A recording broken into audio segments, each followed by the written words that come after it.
Good afternoon, everybody. You are listening to WXVU Radio, 89.1 FM, The Roar, Villanova Student Radio. It is a little after 4 p.m. Monday afternoon, which means it's time for Fun in the Locker Room, everyone's favorite sports radio show and podcast, now available on SoundCloud, in case you missed a moment or want to go back and listen to any of the takes. We have a lot to cover today. World Series is still going on. We'll see if the Astros can make a comeback. Another exciting week in the NFL. We have another week of the NBA under our belt, so we're going to get right into it and open the show the way we usually do with our biggest takeaways from Week 8. A lot did happen. Let's hear it from Sean first. Well, so nothing really stood out to me Sunday night, but on Thursday this week, the Packers knocked off the undefeated Arizona Cardinals, and in that game, the Packers, I know Aaron Rodgers hasn't had a great season so far, but the Packers staked their claim for being one of the top teams in the NFL. Solid take. Liam, what do you think? My take, I mean, it's not really a take. I've doubted the Cowboys all season. I got to say, they are for real. I think if everything goes right, Dak comes back healthy, they'll be able to make a deep playoff run, and I think they'll be okay. Yeah, I'm a big Cowboys guy too, and I mean, I've said that throughout the history of the show, but I'm going to go with my take is lock it in. NFC Championship game will be Rams-Cardinals, same division, NFC West rivals. They just look too good, and we're going to get to the Rams trade that happened just today. The NFL trade deadline's tomorrow, and but yeah, that's I'm going to go Rams-Cardinals, NFC West. Division rivals will be in the NFC Championship game. And, so let's start with Sean. Let's elaborate a little bit on the Packers, top team.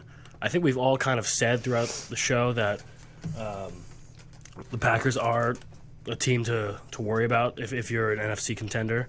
But, Aaron Rodgers isn't getting that many. His stats aren't looking the best, but the team just continues to win. The Devontae Adams chemistry is on fire. I mean, what else can we say about that? Yeah, it's especially this week because they didn't have Devonta Adams or Adam Lazard this week. They're playing with Randall Cobb as a number one wide receiver. Definitely a big win and definitely a show point opportunity because as we talked earlier in the show, I think last week when I brought up Aaron Rodgers' case for MVP, certain stats he's not having his best statistical career and he's not showing well, I guess, compared to other quarterbacks in the league right now. But the Packers as a team have just played really well under Matt LaFleur, and Aaron Rodgers said he was happy. He said he's happy being in Green Bay, so maybe it's even consideration that he stays there longer than just a year.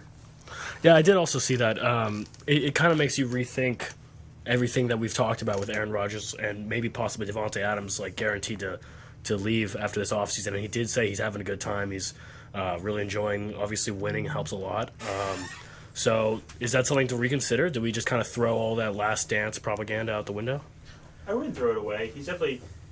He knows to win a championship this year. He can't go in and say, oh, yeah, I hate being here. This sucks. I don't want to be here.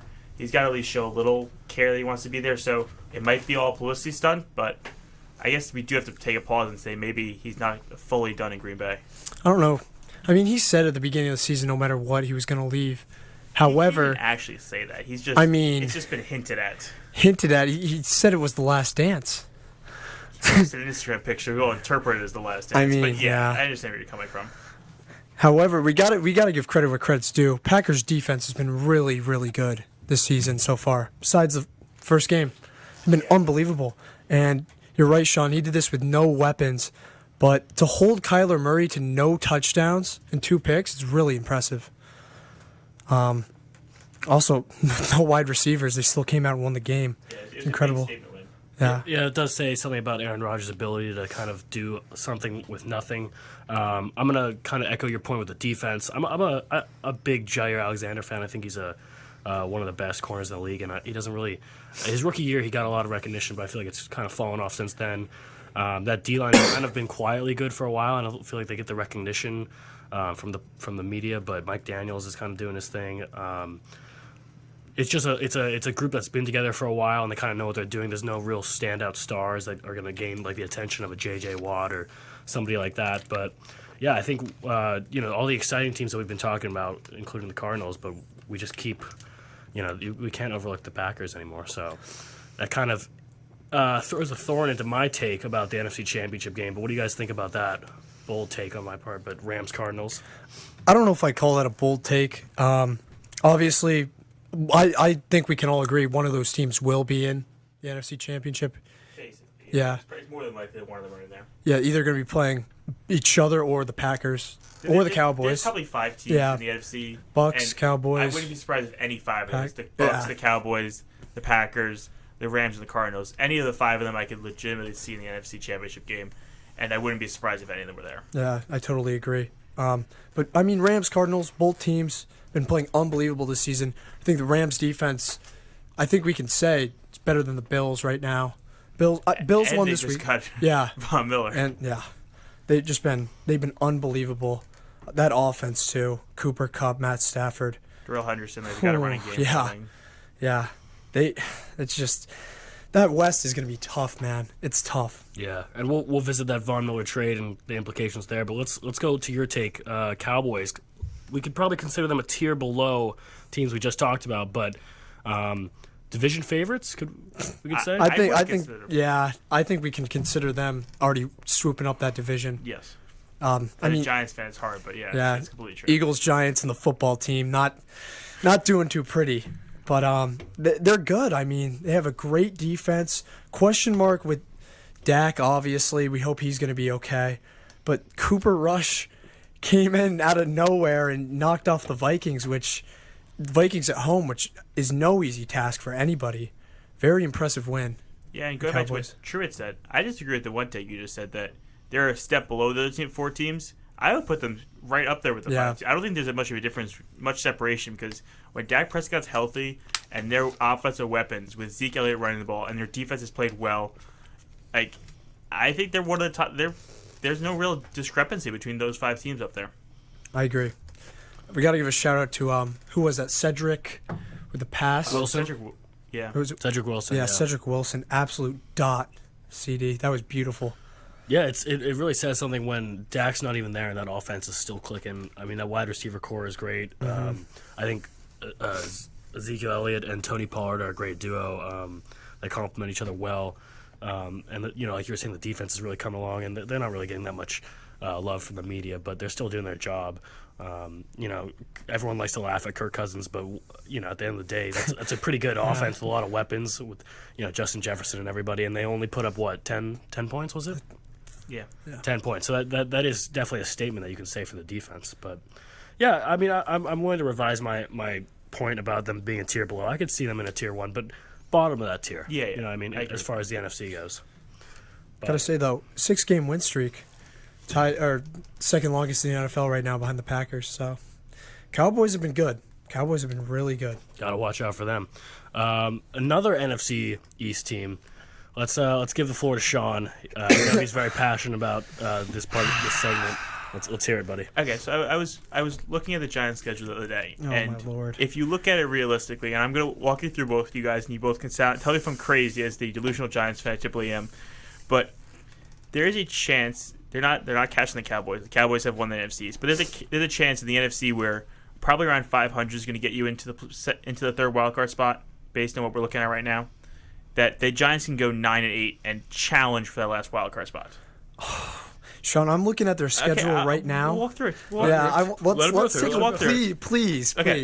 Next 3 games: Chiefs, Raiders, Buccaneers. They're not losing. They're not winning a single one of those games. Is there a chance they could win one of them? One of the 3. The Giants are okay. one of the 3. Ironically, I could never have said this at the beginning of the season, but tonight might be their best chance to win one of those games. They could win one of the 3. Let's say they do go 1-3. What would they be? What would their record be? They win one of those 3. They'd be 3-7. 3-7, yes. So they would have to win how many games in a row for them to make the playoffs? But then we play the Eagles. We beat the Eagles. Okay. Yeah. We beat the Eagles. We play the Dolphins. We can beat the Dolphins. Chargers, I give us a loss to the Chargers. We can beat Dallas in New York. It's a possibility. It's a divisional game. Get up, win a game there. We could beat the Eagles. Oh my God. We could beat the Bears. We could beat the football team. It's realistic. You're just. I'm hearing from you. It's possible. Yeah. Yes. But is it plausible? I feel like every single of those games that you said they could win is a right now a coin toss. A couple Exactly. of days ago, I would the have head. said, yeah, you could take both the Eagles, but I mean, I know they play the Lions. They put up 44 points against the Lions. That's really. If the Giants don't go in and beat Philly twice this year, I'm going to be very mad as a Giants fan considering what the Eagles did to us at the end of last year. with the whole benching their quarterback to let the. very fair. Yeah. So those games were big games for the Giants, and it's not. It's okay. It's a little crazy to think they can make the playoffs, but they're coin flip games, which That's is true. which I will take for a Giants game in December. So November. do you, in this fantasy land that you're describing for us, do you have the Rams and the Saints penciled in as 5 and 6, and Giants get in at 7? Yeah. Okay. Yeah. So you think a team from the NFC could get in at 8 and 9? 9 and 8 is currently, but 8 and 9 is also possible. Underneath the Wow. Bucks, I mean, it's not some elite records we have here. 4 and 4, 3 and 4. It's the 3 and Panthers. 4. The Panthers and the Vikings are probably the only other two competitions to get those spots. To be honest. Yeah, it's. I mean, it's pretty rough. The talent drop off is for sure there after the Saints. I don't understand why they added the 7th playoff spot. I really don't. Money Yeah, but like, comes down to one word. I don't know. Are we really gonna see the Panthers battle the Cowboys? The 2 versus 7. Yeah, That's come on, like I mean, I same question. Why do we have 17 weeks now? Or not Sure. 17, 18 weeks, 17 games. Like why? But to be honest, it might almost give we always talk about, or at least it's always a conversation about the teams that get a bye yeah, if they come off rusty and exactly. have it. But from that it lag kind of week. gives the second team a little. They play an easy game, and it gives them a little advantage going into That's the next true. week. I mean, plus anything can happen. You know. Yeah. That is true. The Eagles did the football team win last year? The football team almost beat Football the team almost- almost beat the Bucks. Yeah, Almost beat the- exactly. Almost beat the future champions. I think that was their closest game. That was the Yeah. Bucks' Yeah. closest game. Was their first round game against the football team. Yeah. Did you guys happen to see? I think it was a couple weeks ago. Something on Bleacher Report. It was they took the preseason chances to make the playoffs, like a percentage. Oh, yeah. And they looked at the current, and they looked at the biggest differences. Discrepancies, Yes, yep. discrepancies. And the Washington football team was, I think, It went from first. 40 down to like 3% Yeah. or something like that. Absolutely nuts. I mean, they've just played terrible this season. Is So- the Heineke experiment, is that just kind of an anomaly, a bit of a fluke, or Well, what do you go from there? I gotta say their defense was expected to be a lot better than it has this season. They've given up a ton of points. Offense has not been good either. But I mean, we knew coming into this season that the NFC. We didn't know the Cowboys were gonna come off this hot. I thought the winner of that division was going to be a little over 500, or maybe Yeah. 9 and 8, sitting 8 and 9 even. I didn't see the Cowboys coming off to this hot start, but football team has just been so bad. They still could finish second in that division too, which is wild. But Oh yeah, absolutely. Yeah, that but is going crazy. back to your previous point, Truett, it wasn't actually a Taylor Heineke experiment. They went into the season expecting Ryan Fitzpatrick to be the That's true. starting quarterback for the year, Oh yeah. and I think he is still hurt. I'm not sure what he got hurt with. I feel like he's been out all year. He's supposed to undergo an MRI on his injured hip in 2 weeks, so he's Jesus. at least 2 to 3 weeks away from returning. So it's a tough blow for the football team because I think Ryan Fitzpatrick could have done something with them if their defense had been playing better, but their defense has been a huge disappointment this year. yeah, they really have. I think one of the things that makes football so unique in the NFL is how much of an impact the organization plays when, especially because it's just it's such a team sport. Like that organization is just so mismanaged. Like the amount of news lines that have and headlines that have come out of that organization over the past couple of years, like you have to assume it had some impact on the players' mentality and their camaraderie and their loyalty to like the coaching staff and the organization and I subconsciously that's got to impact your performance a little bit. I totally agree. They don't even have a name. Yeah. It's really odd. But I mean, they've been struggling for a while now. It's nothing new at this point. Yeah, it's disappointing. And hopefully, I don't think the only way this turns around is if Snyder gets fired, gets kicked out of his ownership position, which who knows will happen anytime soon. And I feel bad because I do like Ron Rivera a lot. He's been through a good amount, and he deserves better than this. But only place you can go is up from here, I suppose. Yeah. We're gonna go to some Bengals headlines after this, after a pretty surprising loss to the Jets. But first, we're gonna cut to some PSAs. Do you have a podcast project for class? Need some help recording, finding talent, or need a space? Reach out to WXVU to schedule time in their new recording studio. Studio is located with Audacity and Adobe Audition, which is located on the second floor of Dougherty and is a space where students can see what WXVU has to offer. All right, so let's talk about this Bengals. I think that has to be one of the most shocking games of the weekend for sure. Mike White. Yeah, there's two sides of that story. I don't know which one we want to start with first. I mean, this is most points the Bengals defense has given up this season to a Jets team starting some guy who hasn't played in the NFL yet, Mike White. He played really well, though. He looked really good in the pocket, too. Yeah. 405 yards, 3 touchdowns, did throw 2 picks, but when it mattered most, he came alive. They were down 11 with like 5 minutes to go in the game. That's a lot of yards, too. Mike White just turned it on. That play, too, the Philly special, Yeah. oh my God. It was gorgeous. Is he the real, like, if you're a Jets fan, like, are you like hopeful these next couple weeks that Zach Wilson never plays again?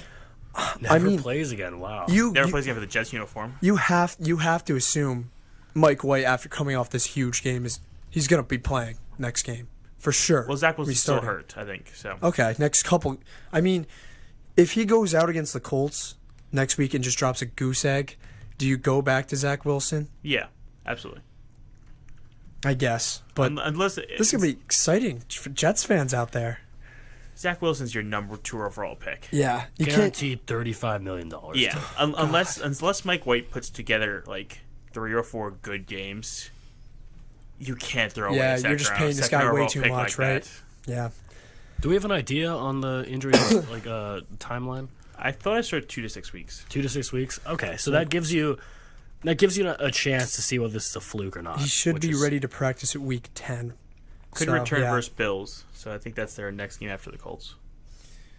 I mean, even if it's just some sort of like side, something to entertain Jets fans while Zach Wilson is out, something to keep them excited for. Yeah. You know what I mean? Even if it's just these next if it's a 3-week span and he falls off a little bit, it's something exciting. Like Jets fans need something like this. A huge win over what was, I don't know if they probably still are, the 1 seed in the AFC.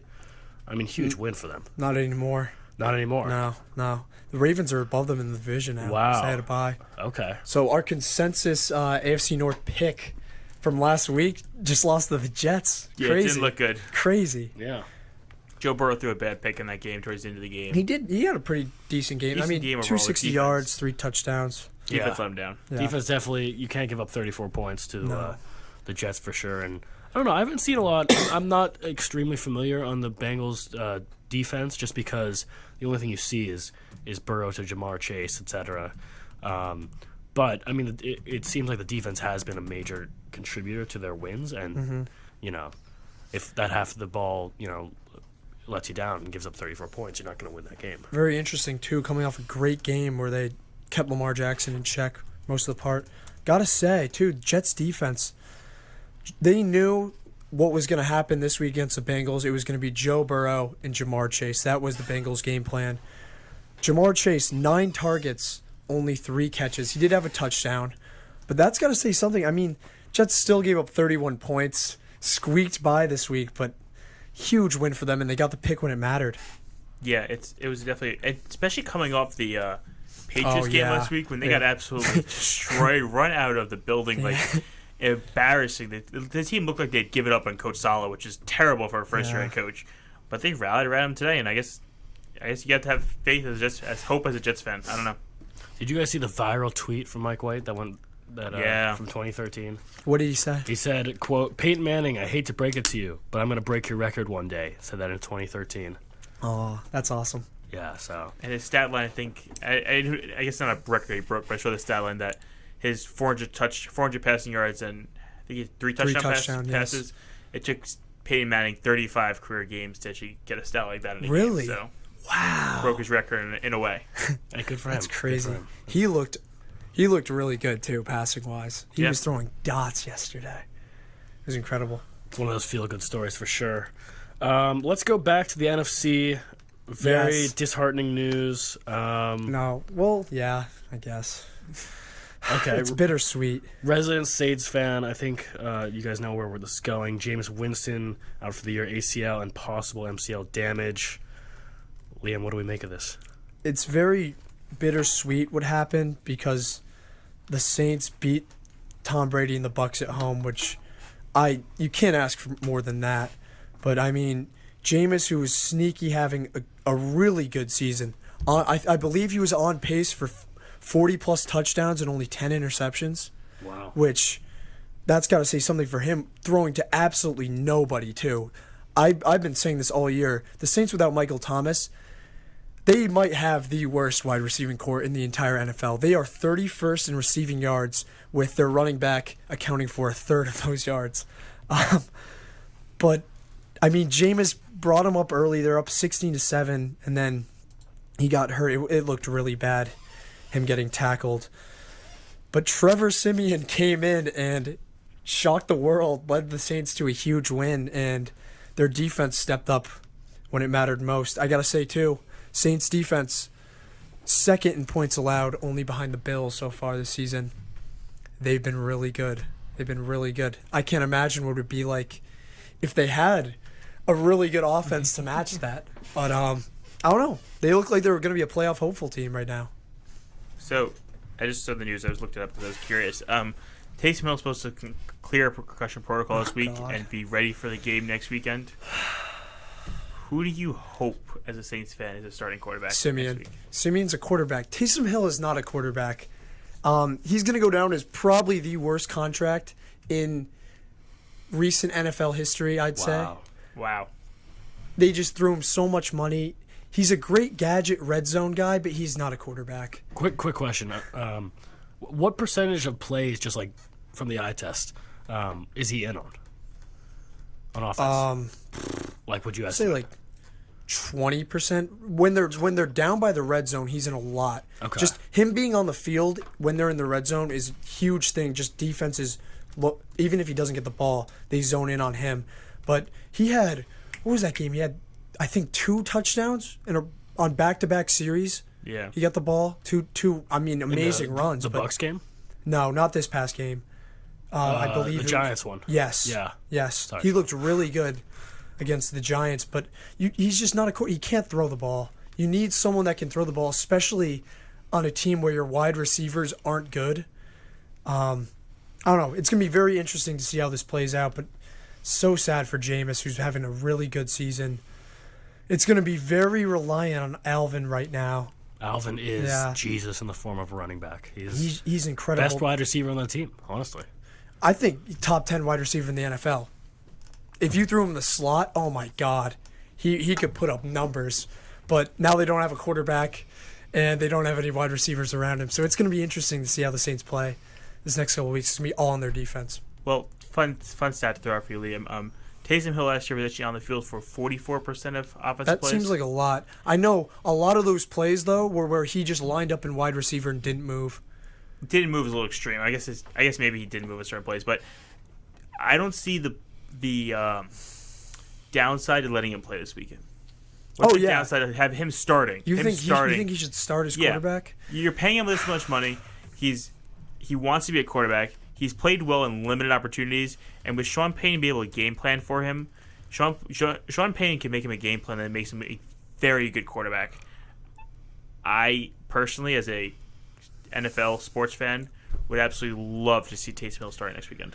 I do agree with you that Sean Payton could game plan for Taysom Hill. I mean, obviously, one of the best coaches in the NFL. However, with this wide receiving core, you need a quarterback that can make the 8-yard throw consistently, the 5-yard throw consistently. Taysom Hill has shown time and time again he cannot make that throw. That's why I'm a little worried. Who's got the higher upside, though? Because James Winston's not going to be back for the rest of the year. Taysom Hill, Trevor Siemian.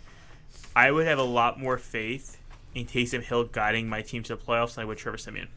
Wow. I think what they should do is 2-quarterback system. They each play half the field. Trevor Siemian gets them up into scoring range, then you let Taysom Hill do his thing. But they're playing the Falcons next week. No, I'm not sweating that game. I think I could go out at quarterback and put up a couple points against the Falcons, but right now the Saints are looking good. I think they'll be okay. What about with Kamara? Because the Saints are already number 2 in rushing attempts per game in the NFL. Kamara is averaging 19 attempts per game, and God knows how many times he's lined up as a wide receiver. I mean, are we just going to see a huge uptick in his rushing attempts? And they also brought back the GOAT, Mark Ingram, too. He's back in NOLA. Huge trade. Looking at what just happened, too. They're going to be running the ball a lot, especially if they do go with Taysom Sean. He's going to be doing a ton of Wildcat. I would love to see them run the option. With Kamara and Taysom, that would be electric. And Mark Ingram. Oh, yeah. Triple option. Little end around with Deontay Harris coming off the edge. Oh, my God. Sean Payton could write up a bunch. You're right. Sean Payton could write up a bunch of fun stuff for this offense. It's going to be fun. And their defense has been really good. They've been a good unit. They had one blown-up play yesterday where Brady took advantage. Yep. But they sealed out the game. P.J. Williams with a huge pick. I'm just happy they beat the Bucs at home. It was awesome. It's a change of pace to see Tom Brady with a minute left in the game, and you're like, oh, too much time. Down to too much time, and then boom, pick right there. I just want to say Tom Brady has never beaten the Saints when the Saints have been playing at home. Just want to throw that really out there. Okay. Tom Brady's kryptonite. Maybe Eli Manning, Nick Foles, and the regular season Saints. Yes, sir. It's funny they're in the same division. It's always fun like that. We have a lot to get to. We have the Von Miller trade, Derrick Henry, and our Monday Night Football picks, but we got to cut to some PSAs. We'll be back in a couple minutes. Stay with us. Ask a future nurse your questions about the COVID-19 vaccines. What are possible side effects of the COVID-19 vaccines? It is important to note that not everyone experiences side effects from the COVID-19 vaccine, and if you do experience side effects, your side effects could be completely different than a person who received the same vaccine at the same time as you. The side effects you may feel are your body's natural immune response to the vaccine. Possible side effects from the vaccine include pain or slight swelling at the injection site, fatigue, headache, muscle or joint pain, chills, nausea and vomiting, or fever. Most people recover from the side effects between 24 to 48 hours after the vaccine. If you experience a severe reaction, call 911 or your primary care provider. A message brought to you by the senior nursing students in the health promotion course at the Villanova Fitzpatrick College of Nursing in 89.1 WXVU.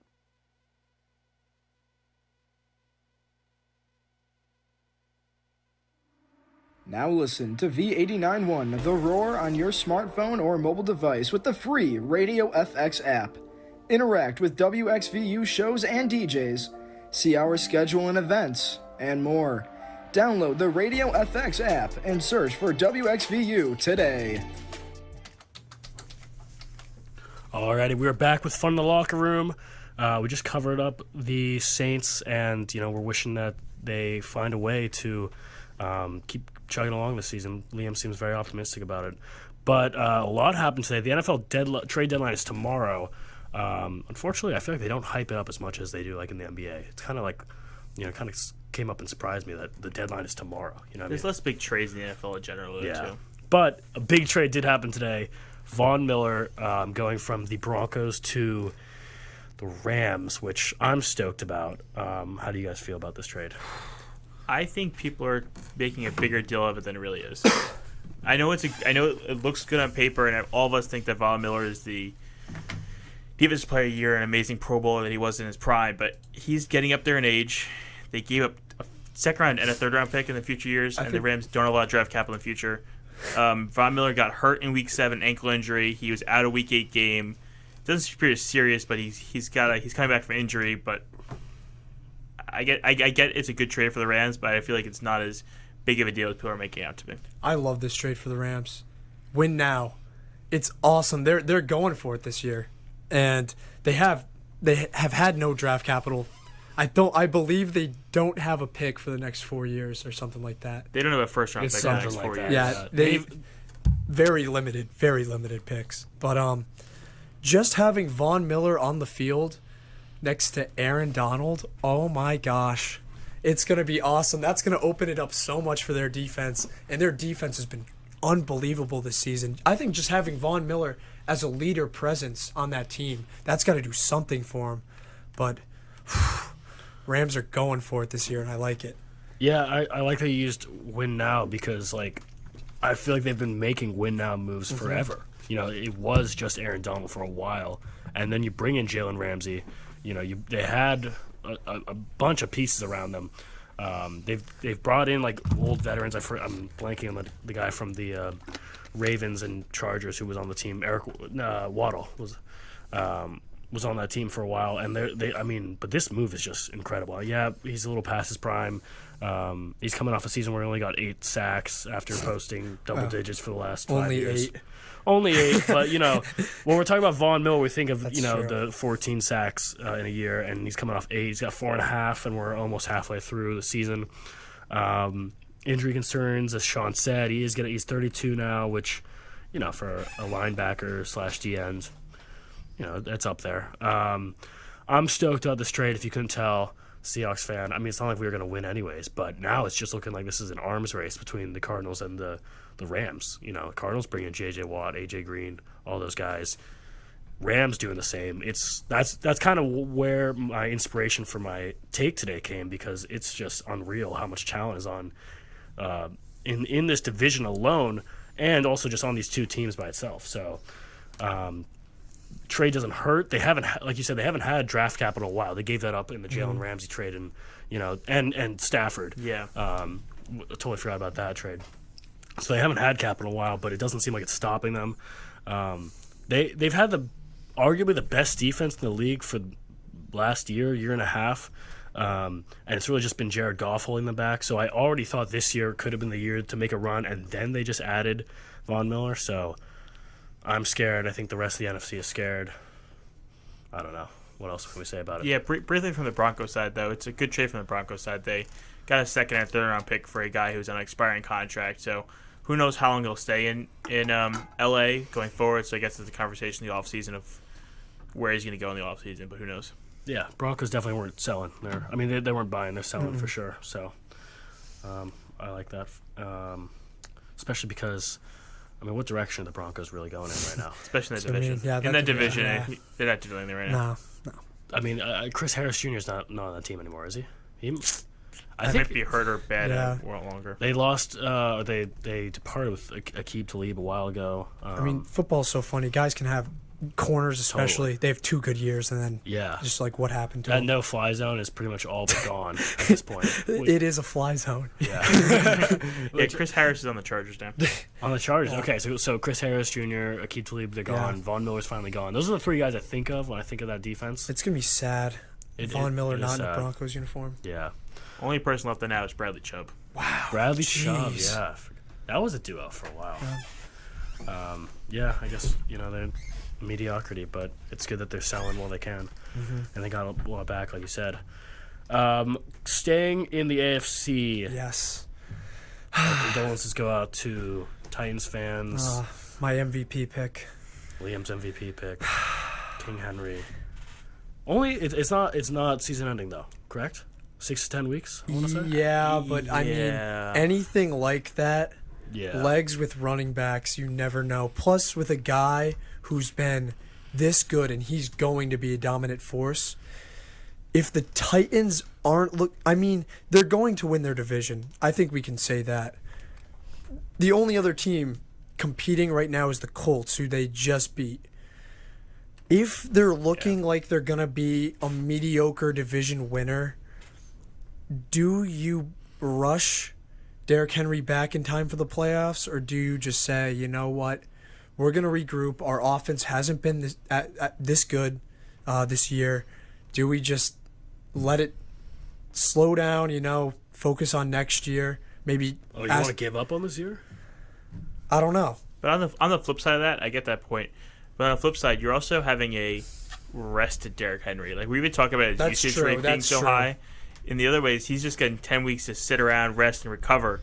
That he could have a fresh Derrick Henry in the playoffs. That's the hope. It's scary. Which would be awesome, because right now the AFC's wide open. Yeah. I just don't want to see them rush this guy back and maybe ruin his career, because he is just so fun to watch. But that offense is going to struggle without him for sure. Yeah, they are first in the NFL in rushing attempts per game, and it was probably all 32.5 of those attempts per game for Derrick Henry, probably. Yeah, if not like a Tannehill scramble or something like that. So you're going to have it's a lot of pressure on Tannehill. They just signed Adrian Peterson, so that's cool that he's back in the league. Is Deion Lewis still there? That's all I can really say. Jeez, that's Deion cool. Lewis. Yeah, Deion Lewis, Adrian Peterson. Actually, no, sorry. Darren Lewis is not there anymore. It's Jerry McNichols and Jeez. Adrian Pearson backing him up. Jeez. God, that's tough. Yeah, but, so that's a red flag. Tannehill's going to get a lot of pressure on him to throw the ball, which... Yeah, and I mean, they have the receiving core to do it on paper. Julio, A.J. Brown. They got guys that can catch. They just have to... Tannehill's got to make some plays. That O-line's going to be under a lot of pressure to give him some protection because he's not the type of quarterback that can just... Kyler Murray or Russell Wilson out of there. Mm-hmm. He needs the protection to throw a good ball. So it's not good. It's sad. It is. That division is wide open for sure. You think so? Who was it? Texans, Jags, Colts, Titans. Yeah, but that division Titans are stinks. 6-2. Yeah, and the Colts are at 3-5. So they're 3 games behind them. Oh, I'm sorry. When I said wide open, I meant it's like they're not competing against anyone. They have it secured. However, yeah. I mean, if you see a total collapse from the Titans, which could happen, because that offense, I mean, Derrick Henry, once again, even including this week, still, it's him number 1 in rushing yards. Number 2 is him after contact. Yeah. By, I think, 100 yards or something crazy like that. So, I don't know. I just hope Titans, if they do make the playoffs and if he's ready to come back, you guys are right. It's going to be scary. I just hope they don't rush him back.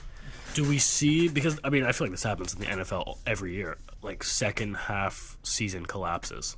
It could happen. Oh, and this is the perfect storm for it. Yeah. You see, Yes. I don't want to say MVP favorite, but definitely MVP candidate come out, and most important part of their offense. It's sad. Very sad. Unfortunate. I guess next Monday we'll probably open up with, Ryan Tannehill reactions. Do we know who they're playing next week? We can look that up. It's going to be great to see him, though. This is a test right now for the Titans. Oh, the Rams. To go against the Rams. Oof. Wow. No, this is going to be a good test, though, because they're going to be have to throw the ball. Prime time, too. Have to throw the ball. Yeah. So this is going to be a Tannehill. That would have been a great, I think that would have been a great game with Derrick Henry. Oh, yeah, for sure. For sure. To see if that defensive line could stop him. But, I mean, Tannehill, we got to see what he can do against a good defense, and this is going to be a huge tell. If he can put up some yards and some touchdowns against the Rams, that's going to be very exciting for Titans fans, even if they lose. I have a feeling that Jalen Ramsey's pretty excited for this game, so yeah. We'll see about that. Yeah. Our last football segment of the day, one of our favorite segments. We talk about this all the time off the show because we're very competitive people. Our Monday Night Football picks. Sean, why don't you just talk about the standings right now? Right? Yep. As our listeners know, I am 5-2 in these picks, and both Liam and Truett are 2-5, and they've been trying to game plan all week in ways to catch up to me, and they can have fun trying. Hey! Have fun the rest of the season. In our defense, last week it was a 1 point game off the spread. It's gambling for you. Yeah. It's gambling for you. But anyway, this week the Giants are 10.5 points underdogs against the Chiefs at Arrowhead Stadium, so definitely a tough game coming in, but I have faith in them.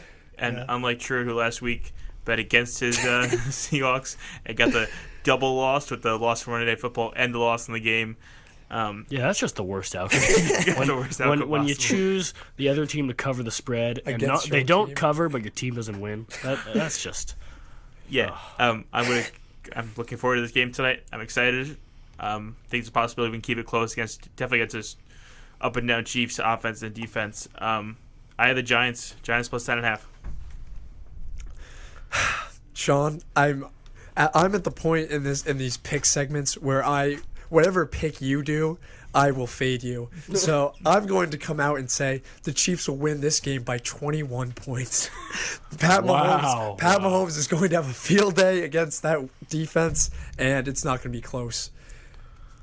Probably not going to be right, but I agree to that point. I don't think this game is going to be close to 10.5. It's going to be a shootout. I think it's either going to be the Giants keep it close, and it's we lose by 3 or 2, or we win on a field goal, or the Chiefs blow us out. We're not getting. It's not like last week where the line was close. There's no way this gets to a 9-point game or 11-point game. It's either a blowout or a close game. There's no in between. And this is the game that the Giants will not recover from. This will end their playoff hopes. Oh my God, that's my take right there. I came into the show. I was thinking about this before the show, and I still don't know what to choose. because I'm always trying to like outsmart Vegas, and as you can see from my record, I'm not doing too well. This is a weird line, though. It's a weird line And this is why Truett stopped gambling. This is why I stopped gambling. Don't gamble. It's not good for you. Yeah, I don't know. I'm trying to figure out where's the momentum that Vegas is trying to capitalize on. Do the Giants have the momentum, and people are like, oh my god, 10.5, like Giants can cover that, or especially because the Chiefs have not been doing so well, or is it just like straight up they're like people are gonna say Chiefs will cover any spread against let's be honest, Sean, a mediocre team. Mediocre is kind of being nice. Thank you. So I'm not sure what angle Vegas is going at. Oh, God. What is it, True? Come on. I'm literally down to a coin flip right here.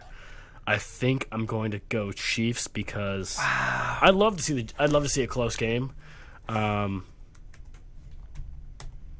you know what? I'll go Giants. Wow. I'll go Giants cover. Okay. Barely cover. It's gonna be like they lose by 9 or 8 or something. But I don't know. Something about Sean's confidence is just. I mean, you're confident even when they play like the Bills, but I don't know. It's either we finish. It's really a big deal between me and Liam because I don't want to finish last. Yeah. Well, I just want to catch up to Sean. Yeah. So we'll see about that. However, so we have 2 Giants, one Chiefs. I'm going Chiefs. But however, I could see Daniel Jones dropping a 60 bomb on this horrible Chiefs defense. And the Giants are healthy. Kadarius Toney's back. Sterling It's gonna be Shepard's fun. back. It's going to be a fun game either way. Part of my reasoning for this is because I was just thinking of the Titans-Chiefs game, and that's a terrible game to parallel to this game. Yeah. But Patrick, the Titans defense isn't really good, and Mahomes put up 3 points against it. And I don't know. I'm gonna go Giants. I'm gonna go Giants. 10.5 officially. So it was 10, right? And it's moved to 10.5, they moved which it to means 10.5. Great. logically who's money on the Chiefs. there's more money on the Yeah, Chiefs. there's more money on the Chiefs. Yeah, so fade the public. That's interesting. I'm gonna go with that. Fade the public. Okay. Yeah, I mean, in retrospect, I would pick the Giants this game, but Sean, I don't like you sitting pretty up there all alone Ooh. with picks, so I got to catch up. Little baseball talk. Little right baseball. now? We're gonna cut to some PSAs real quick, and then I think that covers our NFL section. We're gonna get to some baseball, maybe a little NBA if we have any time. But first, Villanova University Tech Crew holds office hours every Friday from 12 noon to 4 p.m. in Tollentine 009 room.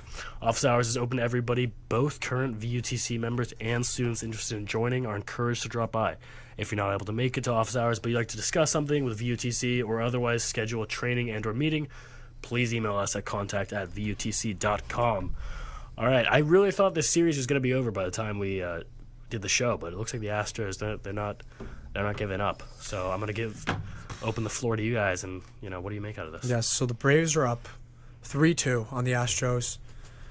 2 games right now back in Houston, Game 6 and possibly Game 7. We're gonna see what can happen. Braves yesterday.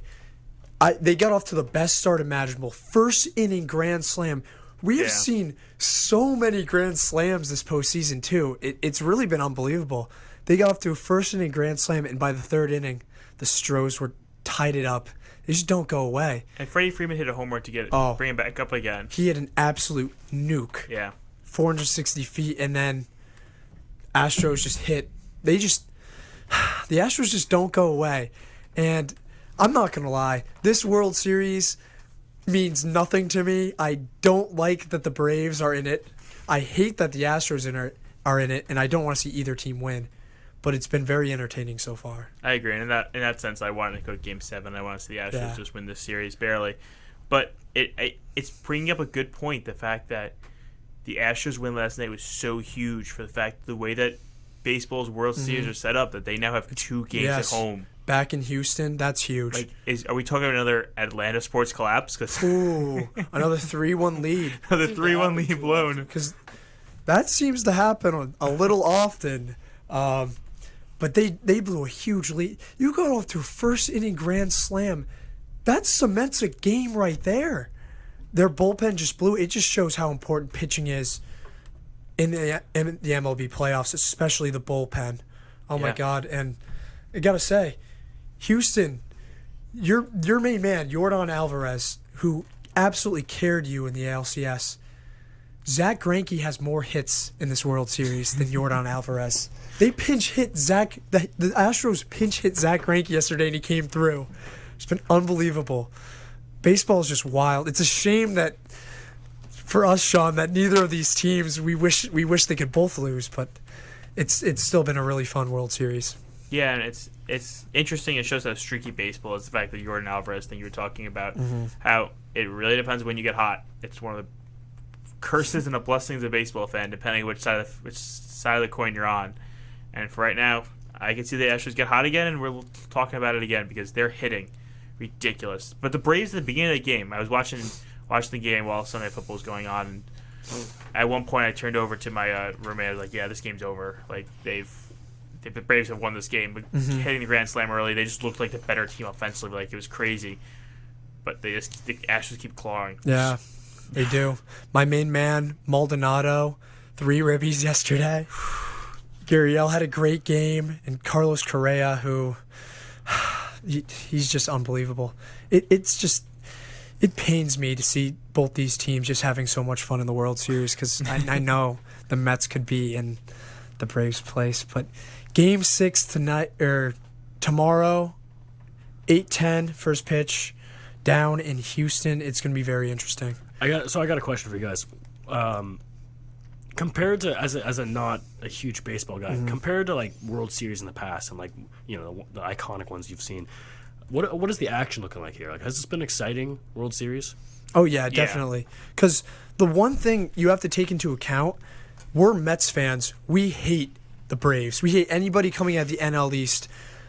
The Braves doing this has been unbelievable. They had a 1.2% chance to make the World Series coming into this playoffs without a top 3 player in the world in Ronald Acuna and without one of their best starters, Soroka. So this is unbelievable that they're even here, much less on the brink of one game away from winning it. You don't see this a lot. No. But that's baseball. Yeah, and back to Truett's other question. From a neutral fan observance, if you are, I guess very few people other than Mets fans and Phillies fans and Marlins fans are very neutral in this case because the rest of baseball is all pretty against the Astros. But, like, this game was 5-4 after 3 innings. Like, as a neutral fan, you want to see runs scored, and they're scoring a lot of runs. It is high scoring, especially early. Starting pitching has not been great for either team. It's a slugfest, and neutral observers, it's a lot of fun. If I'm the Braves, though, must-win game tomorrow night. It goes to Game 7, and you're on the brink of blowing a 3-1 lead again. That is a bad position to be in. Yeah, but there's a way you have to manage the game. Like early in the postseason when the Giants were up 2-1 against the 2-1 against Dodgers. The Dodgers, They got down by like 3 or 4 runs early in the game. They took out their star and they put in one of their best relievers. And personally, in looking at it as a neutral fan, I would have rather than put in a bad guy and just call that game. Eat that game and say, we'll go to Game 5. Must win. We'll have all our best players and we'll go for it again. You almost have that opportunity to go like this, but if you go into the mindset you have to win this game in Game 6, I don't like that mindset because if you get down early, call it, scrap it, come back, have another chance Game 7. That's when you have 2 opportunities as if you're the Braves. Don't waste it all on one missed opportunity. I do agree. And Game 7, as we know, anything can happen. Yeah. Baseball's been wild this postseason, so. But in baseball history, it's kind of ironic. Game 6s have been one of the most telling stories. Think of the Mets in '86. Oh yeah, Game 6 game. That was I mean, they turning played, points. Yeah, they won Game 7 pretty easily, but that was a huge momentum shift. And I mean, this is either going to be the Astros tie it up, coming back from 3-1 to force a Game 7, or the Braves put it away. Yeah, and even the Cubs back with the whole Gary, the fan touching the ball, like that was a Game 6 game. The Game 6s have historically been huge momentum swings, and if the Astros win Game 6, I easily pick them to win Game 7. Yeah, it's just going to be fun. Hopefully it ends in a tie, but something tells me that won't happen. Yeah. It's been a great World Series, though. Really great postseason, and a lot of off-season implications, especially for the Mets. Looking at this World Series, what could have been, Because deep down in everybody's heart, they know the Mets could be doing what the Braves have done this postseason. Yeah, and right now the Mets are having a problem hiring a new general manager for the offseason. It's a just bad situation over Been there. turned down already by Theo Epstein and Billy Beane. Have been denied from interviewing the Braves. The Brewers guy, who's actually the Brewers guy, it's an interesting story because the Brewers general manager. I think the Brewers blocked it. Yeah, they blocked it, but he wanted a Mets. He wanted a Mets. He grew up a Mets fan. Like, it's disappointing in that situation because if the Brewers were going to block it, I think he's coming to New York and we have a guy set in stone. But and now, who knows? The A's guy too, Bob Melvin. He went somewhere, but wasn't New York. He went to the Padres. Yeah, that's what it was. Yeah. Yeah. So that's a good pickup for them, but it's a tough job. Tough job being in New York, especially seen as the little brother team in the New York Mets. But hopefully they can make some moves. They need a front office, need to make some moves this offseason. So hopefully next time around, this time, we can be talking about the Mets in the playoffs. Yeah, hopefully.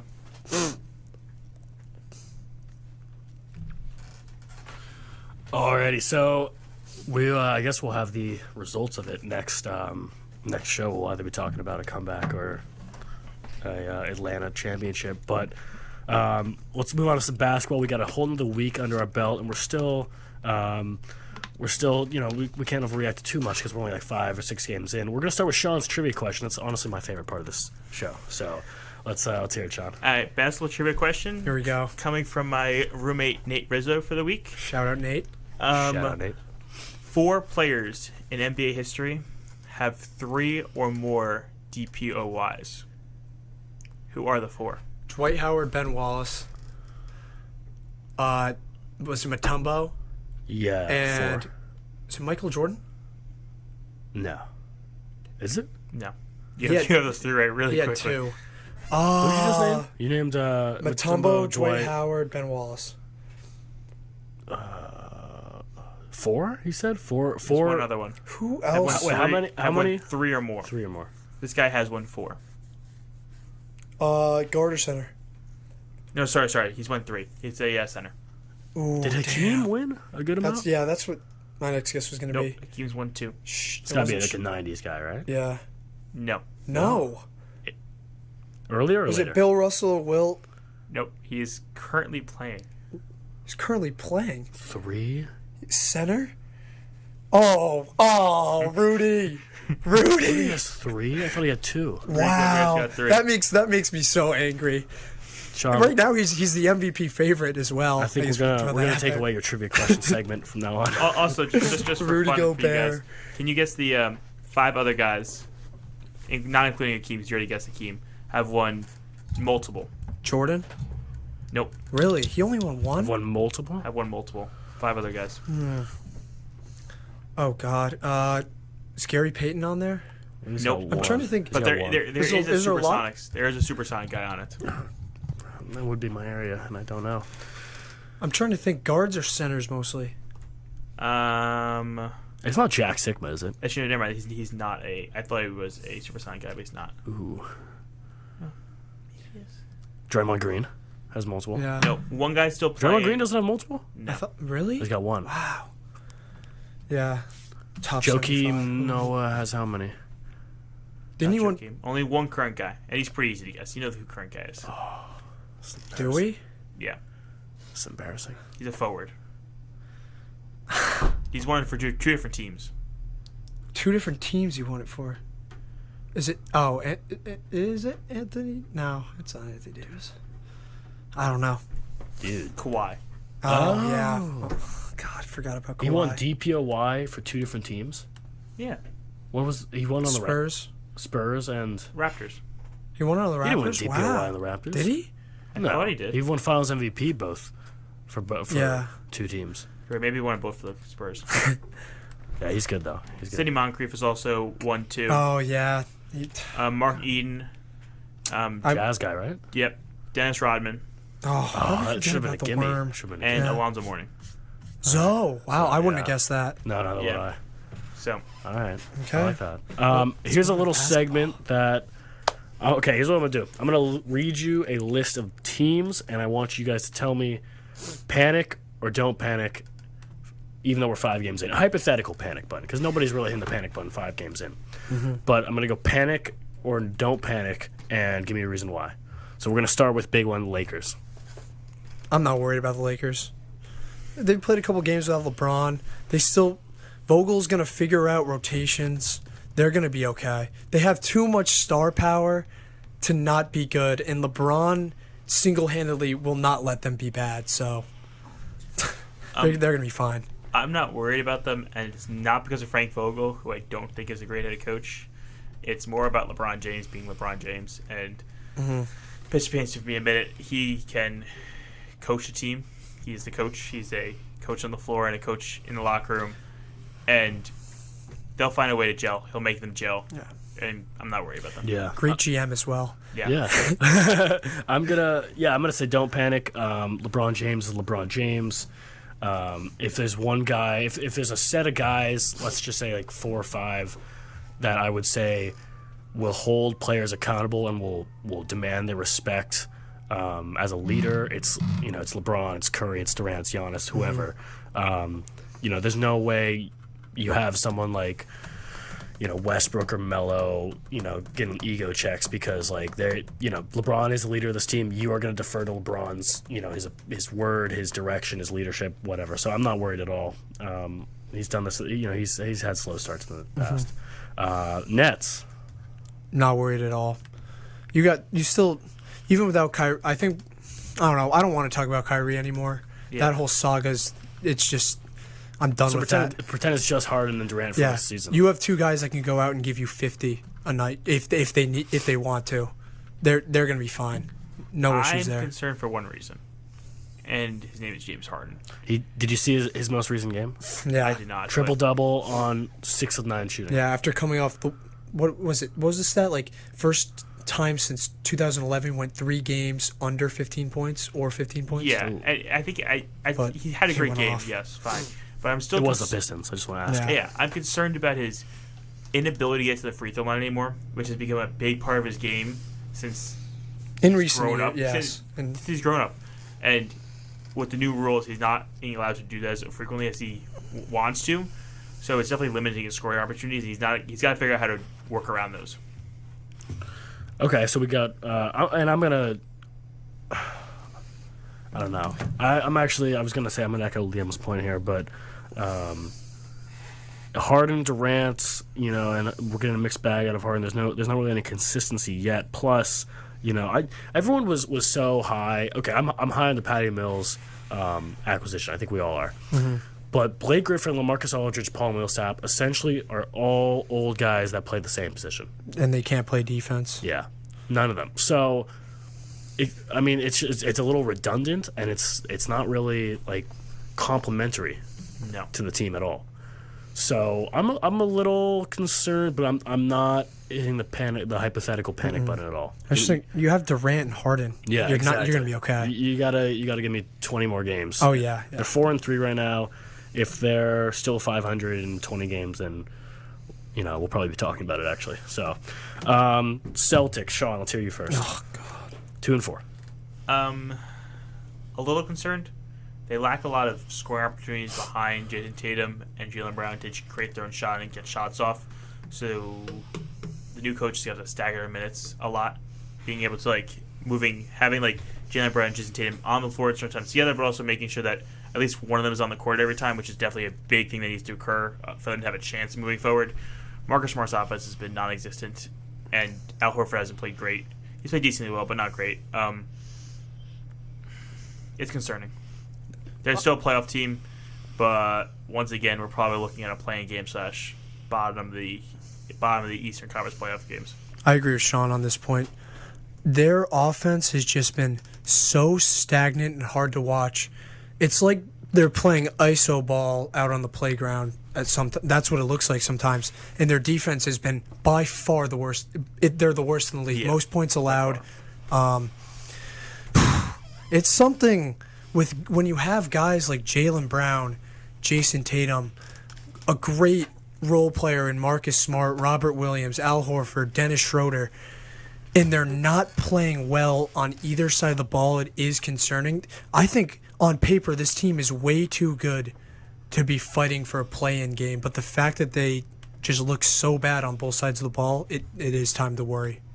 Yeah, I'm going to echo that point. It is a little concerning. Sean pretty much said it perfectly.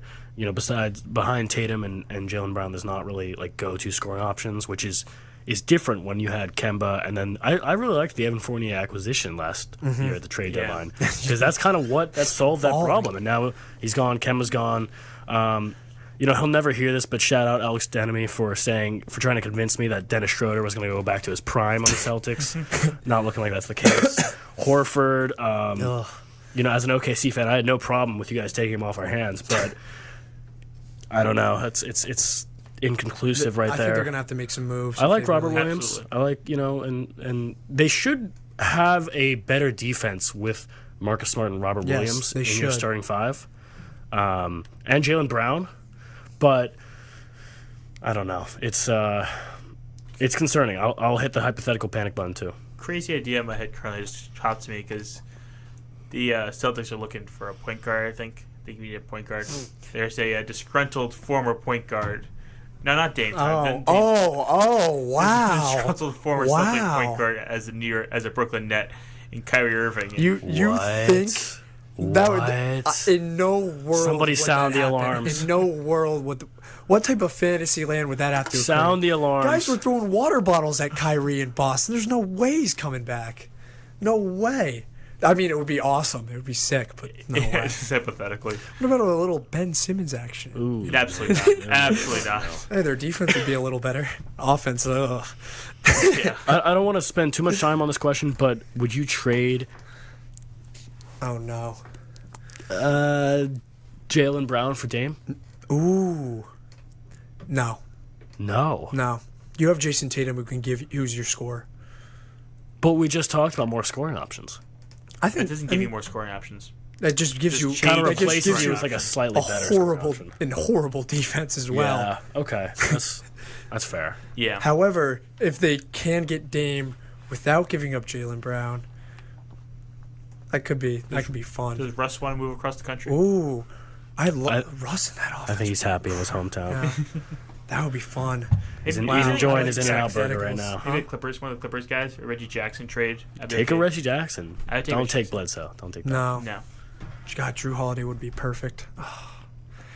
Okay, these guys are getting champ. no media coverage, rightfully so. What about the Pacers, dude? They are 1-6. I saw them they got A smoked. lot of talent on that team. To be like is it? I'm sorry. Let me rephrase it. There's guys that can more play. talent on that team than a 1-6 team. Yes. Than a typical one. They still got Brogdon, T.J. Warren. Ever since the bubble's been kind of bad. Sabonis. Bad before the bubble too. Just Yeah, curiosity. that's a bonus. Sabonis. Hasn't Sabonis been playing really well? I mean, they just can't win games. Miles Turner's, he's still a guy. They dropped that game even when he had his career high 40. They still lost. I haven't been really watching Chris Duarte. He is an older rookie, so I don't really know if there's a lot of ceiling for him. But I mean, I think he's been In the Pacers' defense, their first two games they lost by 1 point each. Lost to the Nets by 7 and the Raptors by 3. Oh. They haven't really played. I mean, they've had 2 bad games, but they lost their first 2 games by 1 point. Ooh. It's just tough to dig out of this hole right now when it looks like the East is going to be really, really good. I want to retract my statement. Chris Duarte is averaging 18, Wow. 4 and 2.5 on 42% shooting, 39% from 3. That's not bad at That's all. pretty good for a rookie Jeez. season, even if Yeah, it's the that's start of real- the season. that's So, pretty good. like, if you throw him, I don't know if he's starting or not, but if you throw him into that starting lineup, come on, that's a good amount of talent you have there. They shouldn't be 1-6, is what I'm trying to say. All right. I this question is very funny to me because going into the season, what was your expectation for the Pacers? Playing game. Max. Playing game. Like they challenge for playing game. Easy first round exit for sure. They were not at 16. I'd put them as a 9 or 10 seed in a playing game. Looking at the East. Yeah, So it's hard to be it's hard to disappoint in that situation. that's true.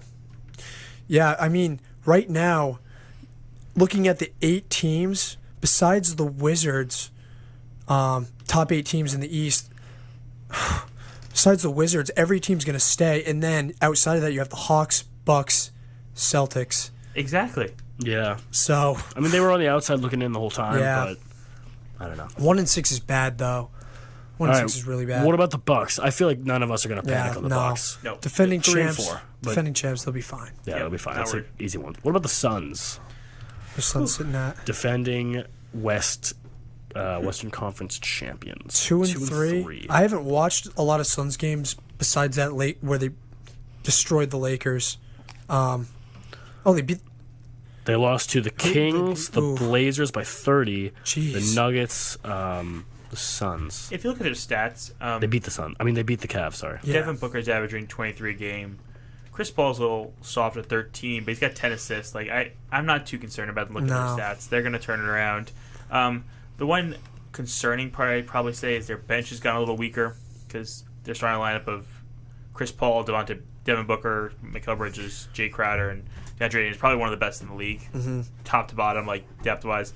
But you got JaVale McGee, Elfrid Payton off your bench, Cameron Payne. Cameron Payne's played well in the playoffs, but Yeah. hasn't played well to start the season. So Is it Cam Johnson? Or is Yeah, Cameron Johnson's still there. It's a sniper. I think their JaVale McGee's still their there. so- bench really overperformed Yeah. in last year's playoffs too. So I would argue the opposite, actually. really, Because they didn't have well, Frank the Tank, so their center position was kind of Well, like... I mean Cam Johnson campaign. That's what I mean. Oh, They're okay. guys off the bench. Yeah, really stepped up for I them. guess you go to a 7-man lineup in the playoffs Yeah. anyways. That's all that matters. I'm not going to elaborate too much on this. It's just a hot take. I think last year was honestly a fluke. And not fluke as meaning they're not going to be good this year again. But, I mean, with everyone they played in the playoffs, besides the Bucks, had a major star injured. That is true. And I think that was Chris Paul's year to win a ring. Yes. They choked a Yeah. lead in the finals.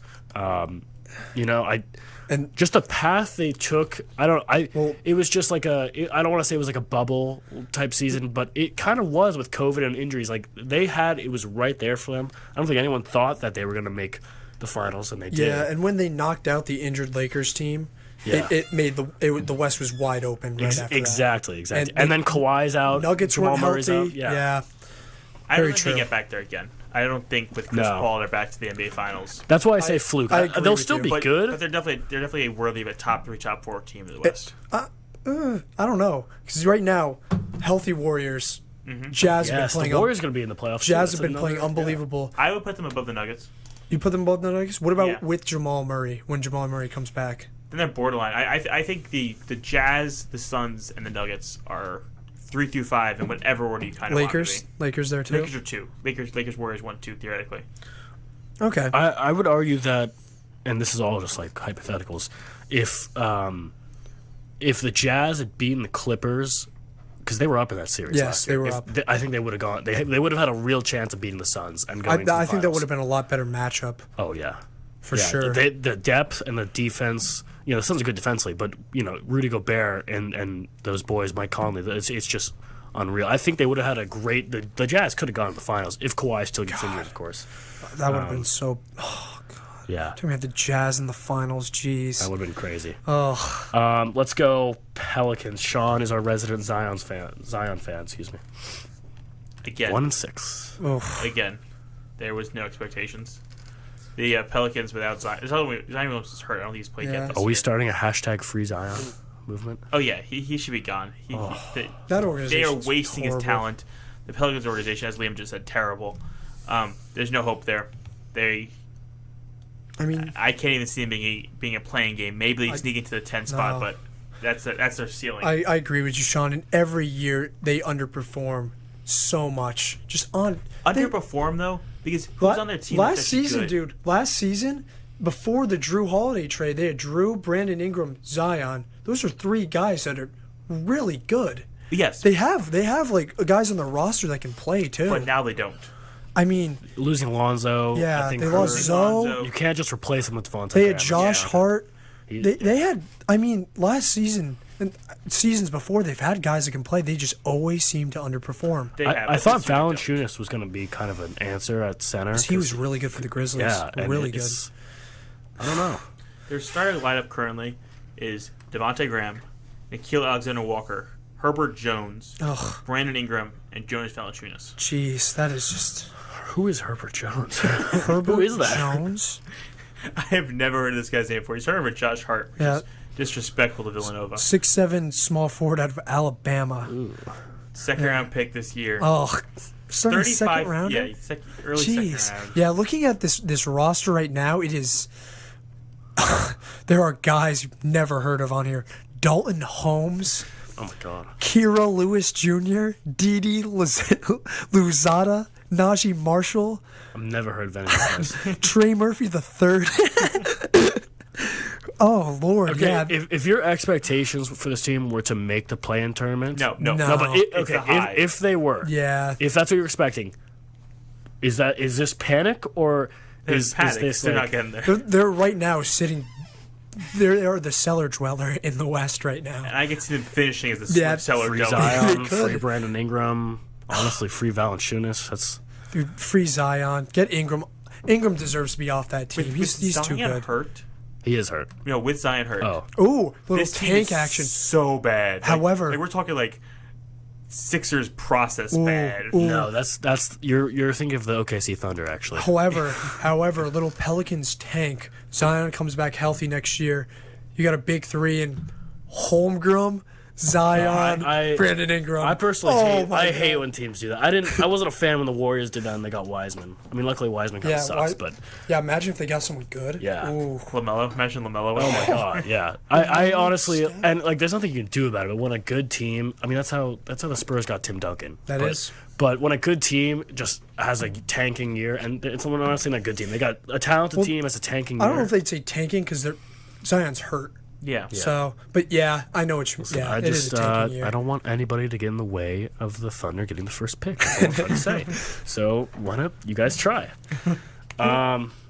Yeah. So briefly, if we have any time, there's some contenders. Okay, actually, you know what? Question: what do we think about the Wizards? They've been 5-1. 5-1. And I gotta say too, Montrezl Harrell, former Sixth Man of the Year on the Clippers. I love the way he's been playing because when he was on the Lakers, they just didn't play him, and it really didn't make any sense from a basketball standpoint. How do you have this guy coming off a great season for the Clippers, not play on the Lakers, but man, he can play, and they just have guys stepping up. Bradley Beal's a bucket, but it does beg the question, Truett. I'm gonna take off my Russell Westbrook fan Was hat for this Russell question. Westbrook No. the problem That, in the answer is Washington? no. And I think I said at the beginning of the season, beginning of our show, the trade actually worked well for the Wizards because they got a lot back. Mhm, they did. This team now is Spencer Dinwiddie, who's a really good point guard. Oh, he's been balling. Imagine if he was on the Celtics. Oh my god. Yeah. Wow. Bradley Beal, KCP, Hachimura, but Kyle Kuzma off the bench, Montrezl Harrell off the bench. Like they're a deep team. They don't have any stars. Bradley Beal's a star, but other than Bradley Beal, they're very just playing as a unit, which I love. And they still don't have Thomas Bryant as well. Yeah. You know what this reminds me of, and I'm glad you say that, Sean, because I agreed with you. It was trading. You have, I mean, last year it was Russ, Bradley Beal. That's it. I mean, that Westbrook led the league in missed assists because nobody could hit a shot. And their starting center, Thomas Bryant, who I like, tore his, ACL, whatever, Achilles. This reminds me, honestly, of the Warriors because it's Steph and then a bunch of role players. Like they have great depth. And this is the Wizards with Bradley Beal, and they have some guys that can ball. They have insane depth. Nobody's an all-star. Yeah. Spencer Dinwiddie, he's not an all-star. Montrezl Harrell's an all-star, but I mean they can get you points. It reminds me a lot of the Warriors in just like the structure and the way the team's built. But are they legit? Time will tell. Also, a question for you, Truett. So you said Russ led the league in missed assists. Did he lead the league in assists as well? Both. That's both categories. crazy. Yeah. That's crazy. So. Vogel, get those lineups right, man, Yes, sir. because Russ can play. All right, I think we are going to finish with our last segment. All right, I guess we're going to save that for next time. 5:18 Mondays. Come back at 4 next Monday. We're going to have a lot more for you. This has been fun in the locker room. Sean, Liam, me as your hosts. Everyone have a great rest of your week.